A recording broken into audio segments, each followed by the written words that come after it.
Peter Obi is discussing this one term in office, but can you confirm that what the Labour Party's official position is on his declaration? Are you all in line with a one-party term? And what would be the benefits thereof? There are many benefits with a Peter Obi presidency. One thing we know is that a Peter Obi presidency is not the first thing he said he's going to tackle within the first 100 days, and he said it very emphatically even recently, would be to tackle the menace of insecurity in Nigeria, to ensure that we have better education, better healthcare for the people of Nigeria. Peter Obi's presidency is one that we should understand will be very people-centered, because he's very big on human capital development. Without human capital development, Nigeria cannot thrive without being educated. For example, you might have a talent in something. We see it happen a lot at the time where people open up businesses. But because they're not properly educated, especially in terms, for example, finance, you see that they have issues, there are glitches, you cannot crunch those numbers properly. So he's very big on education, he's very big on ensuring that the Nigerian people themselves develop themselves educationally so that we can thrive as a country. If we're not educated, it's almost impossible for us to do well. If we don't have, he even said it, that the first thing he will hit the ground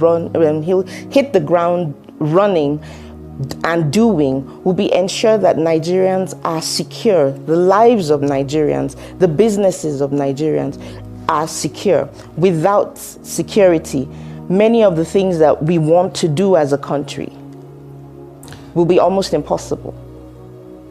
Now, do you believe, I'm just wondering, Nana, do you believe a one-term presidency can actually allow Peter Obi to implement significant reforms without being beholden to political pressures associated with seeking re-election? I'm sorry, Temitope, I didn't hear you properly. I was wondering if you believe a one-term presidency is enough time for Peter Obi to implement significant reforms without, falling under the pressure, the political pressure associated with seeking re-election. You see, if Nigerians do not trust, this is what he said to us when we asked him this question. He said, it's about his integrity as a person. It's about the legacy that he wants to leave behind. If somebody like President Tinubu, which I must say personally, now politics aside, I am quite disappointed that he's not been able to, take the reins of this country. If Nigerians have a distrust in the word of politicians, it's not by virtue of anything Mr. Peter Obi has done. It's because of the history, unfortunately, the very abusive, so that's why there's a lot of mistrust between Nigerians and what her political leaders tell her. One thing we know that a Peter Obi presidency will give us is that institutions will not be run by strong men. We will have stronger institutions. And that's where this is what I want to say. I've said it before on this same platform. If Mr. Peter Obi is the president of Nigeria come 2027, after the elections, and he does well by 2031, trust and believe that it will be Nigerians themselves that would be asking for him to continue. But if Tinubu's government can do so woefully in just 2 years, then it tells you how much time, it tells you what can be done in the same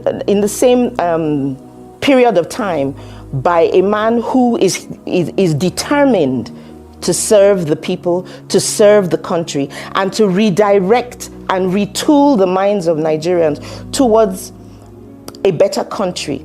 So, yes, I believe that a one-term, if he says that's what he's going to do, it is what he's going to do. He's a man of his word. People see Mr. Peter Obi as someone he's calm, he's very circumspect in what he does, but he's also very firm. And so, yes, if he says he will run for one term, I do not know that that's what's on the table yet But he did say that if that's what is put on the table, and if he says he's going to run for one term, then so be it. That's what he'll do. And we do trust and believe that that's exactly what he'll do. And just to hammer the point in one more time, I know you said that 2 years was enough or 4 years was enough to dismantle a system, but with one term, does it really provide Peter Obi the fair chance to implement any of the transformative changes that the party might envision, also knowing that there is a lot of uphill battle and resistance against his presidency, his candidacy, etc.? Is that enough time? 4 years is enough time. Nigerians have been through so much, and when you have the people behind you, when you are focused, when you say that you're going to tackle criminality, we know that a presidency with Peter Obi, we're not going to have budgets that are being padded unnecessarily. So yes, it's enough time. We already know that a presidency with Peter Obi is not going to use 39 billion naira, for example, to renovate the ICC. He's going to ask, what can 39 billion naira do in healthcare, primary healthcare? What will 39 billion naira do if we split it into three? 10 billion in education, for example, healthcare, and what can it do with security, to tackle the matters of insecurity? He has said that he's going to make sure that he tackles corruption head on. He's going to make sure that, he's going to cut down the cost of governance. He's not going to be flying. In your presentation, you talked about how he critiqued the Nigerian taxpayers' money has gone into traveling out of the country, and we've not seen the results. The president has traveled over 40 times out of Nigeria, and Nigerians still have not seen those results. It's just, promises. We will. What we want is somebody who's going to sit down and get to work. You hear, the monies are going to, the local governments are receiving better, more money coming to them. But I'm not aware, they should show us the bank accounts where local governments have started to receive these monies. And as long as the Supreme Court judgment is not followed and there's a delay, then it begins to undermine the positioning of even our Supreme Court judgments. So much is going, awry in this country, and we're just sitting down like sitting ducks and we're watching. Come 2027, it's going to be the Nigerian people who are tired against this administration. We sit down and we look, why are they so quick to foreclose on opposition? You see them celebrating that people are coming to join their party. You don't see them sitting down with the people who are killed and maimed, people whose livelihoods are destroyed on a daily basis in this country. You don't see, that's what we should be talking about. The Nigerian person, the Nigerian people. Hawa, I'd like to ask a question. When last did you go to the market and you didn't feel like you were being robbed? Because your list, you went to the market, you probably purchased something for 100 naira, and as of today, it's already 500 naira. One careless comment on the day of President Tinubu's inauguration put us, today, inflation is not something that you just see people discussing on television only. It's right here in our faces. It's right, people can hardly live. On Saturday, I was with an old secondary school mate of mine. She was my senior in secondary school, and she said to me, she's an assistant director. She earns about 240,000 naira. She says it's not enough to even fuel her car in a month to get her to work. That's why I'm saying that it will be the Nigerian people against this APC administration, because the hardship is too much. One thing I also do know is that sorry, allow me to interrupt. So I'll just like to take us back a bit. You talked about trust, and you said Peter Obi is a man of integrity and you trust him. But there's one person, that seems to be disagreeing with him publicly, and that is former presidential aide Reno Omokri, who says the North should not back Peter Obi for the 2027 election, that Peter Obi would not keep his promise. He also published an email that he believes shows Peter Obi lobbying Atiku Abubakar to be his running mate in 2019. And, you know, he has threatened to publish more documentary evidence. I would just like you to react to that.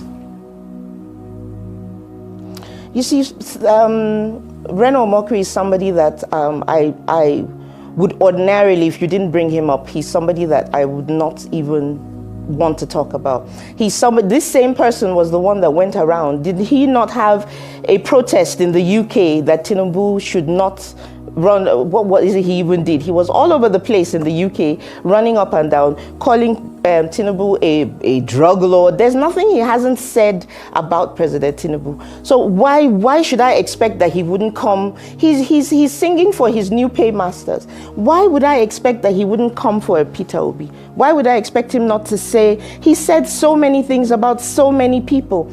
So why are we having this discussion? Please, let's talk about, I'd rather, when every minute, every second that I have, I've always said this and I will still reiterate this, is to talk about Peter Obi, not to talk about distractions like Mr. Reno Omokri. Fair enough. If Mr. Peter Obi lobbied in 2019, thank you very much. It's not a conversation that I think I should spend any time on. Exactly. Let's talk about the joint ticket that was proposed with Atiku Abubakar. What exactly went wrong there? Why is Peter Obi not inclined to join any form of coalition when it seems that the people in the Labour Party themselves, yourself excluded, and some other of those who work directly for Peter Obi's presidential campaign, it seems like the Labour Party itself have turned against him. So outsiders looking in are wondering where the safe space would be for him to even run and get a presidential candidacy, for him to even run for one term. What do you say? That's why we're still in the coalition talks. Soon there will be announcements that will be made that will allay many people's fears. I do not agree that the Labour Party in its entirety, it's a group that have decided to go the way they want to go. We have a Supreme Court judgment. And even in the last outing that Mr. Peter Obi had, he said that he's hopeful that the Supreme Court judgment is what is going to be supreme. The party, and he said it, that the party should be what is supreme. We cannot take the feelings and the misgivings of a group of people and say that's sacrosanct, that is what the Labour Party wants. No, he's still in the Labour Party. And like he said, it's still work in progress. We still have some time. So I think what Nigerians should do, rather than just go with all these permutations and run with it, watch the man in action. He's not the sort of person that likes to dabble. And he's not the type of person that wants to do things that are outside the rule of law. If not, then he would be the dictator and be the autocrat that we say we do not want in government. So in due time and in due course, you will see that the coalition talks, the people who emerge, the groupings and the leadership that will come together in due time. I don't want to give dates, but I know that very, very soon we will understand and see what's going on within the coalition. And he has told us, whatever the situation is, he's the first, but we will hear it from him first and not from third parties. So we just have to wait when things are properly finalized, because, he's also in the position where he has to consult. So it's not just about what he wants. I've said it before, he's running for this office through many hopeful Nigerians. He's not running just by himself, for himself. Yes, he has an ambition that we support, but we should also understand that because he's in consultations, it's not something that we should bring to the table just yet. We are still in coalition talks. We know that in the near future, very soon, there will be all the answers to these questions, but there won't be a coalition is highly unlikely at this time. Now, considering how the 2023 election played out, how optimistic are you that Peter Obi's commitment to a non-violent and transparent campaign will be enough to attract voters who seem to have grown disillusioned with the way we play politics in Nigeria? You see, that's not it, Mr. Peter Obi's fault. And that's one thing that irks me as an individual, as a person, Temi Tokwe. That's one thing that I when I see the level of insecurity, what the government, I'm taking the full responsibility of saying this. You can tell that certain people within, there's no political will to secure the lives, so that there will be apathy amongst the people. But what I will say is that Nigerians we will not cower. Yes, 2023 happened and lessons have been learned. It won't happen again. This time, you can see if you're somebody who's been following what we're doing. We've been going through our registrations. We've been educating people. We've been talking to grassroots for people to be educated on the reasons why it is detrimental to your life, it is detrimental to your future for you to think it's okay for somebody to come and give you 10,000, maximum maybe 200,000 after the elections. Then what? So you see, in a way, what we do when we're speaking to people in the grassroots, when we're talking with Nigerians, the first thing we say, like we say in local parlance, how market? How market? And because everybody knows where the shoe pinches, people can't go to hospitals. For example, there was a medication I used to get at 700 naira. That particular tablet, 700 naira per tablet, as we speak, 2 years down the line, it cost 4,200 for the same drug. So you can see that people can barely even, we're talking feeding, we're talking healthcare, even transportation. So when we say how market, we're telling you, you can't sell your conscience, you mustn't sell your vote, because it does not, at the end of the day, we all suffer it. At the end of the day, the people who, the political merchants who are there for their own self-aggrandizement and not for the service of the people are the ones who are enjoying themselves. And the rest of us sit down in a country like Nigeria that is endowed, and all we have is suffering. All we have are tales of death. All we have is the stench of death. All we have is the fear that if I'm moving from point A to B, am I safe? All we have are the stories that make the headlines of insecurity. So at the end of the day, with the lessons we have learned from 2023, our focus is on INEC. You can actually see that we've been talking about having our electoral reforms that mustn't be tampered with. So INEC has a lot on their plate, and we expect them to do better coming 2027. In terms of violence, His Excellency Peter Obi has done it before.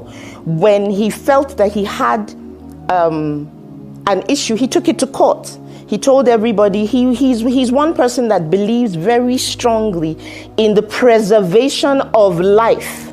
He won't tell you to snatch it, grab it, run with it. So now the onus is on you, it's on me, it's on Nigerians all over to be able to say, you know what, we won't do this violently, but we are going to pay close attention at every polling unit to our votes. The votes of Nigerians must count. The insecurity that goes on in this country, Nigerians should and will make sure that right there and then, because it will be a lot more difficult for them to rig.